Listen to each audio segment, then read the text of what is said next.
Bar association खारिया के साल 2026-27 के इंतखाबात के लिए उम्मीदवारान की हतमी फहरिस्त जारी कर दी गई।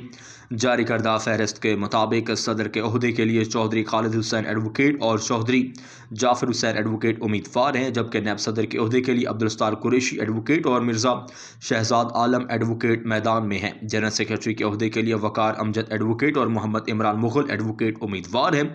ज्वाइंट सेक्रेटरी के ओहदे के लिए मजहर अब्बास जाफरी एडवोकेट और सैयद हसाम उल हसन शाह एडवोकेट उम्मीदवार हैं। फिनांस सेक्रेटरी के उम्मीदवारान में ज़ीशान आज़म गोंदल एडवोकेट और आयशा सदीका एडवोकेट शामिल हैं, जबकि लाइब्रेरी सेक्रेटरी के ओहदे के लिए राजा ज़ियाउल कमर एडवोकेट और गुलाम जाफर एडवोकेट उम्मीदवार हैं। एडिटर के ओहदे के लिए चौधरी मोहम्मद वलीद आरिफ एडवोकेट और नायला सलीम एडवोकेट उम्मीदवार हैं। इसी तरह मजलिस आमला के उम्मीदवारान भी उनकी भी लिस्ट जारी कर दी गई है। बार एसोसिएशन खाने के इंतखाबात के सिलसिला में वकला बिरादरी में खासा जोश व खरोश पाया जा रहा है।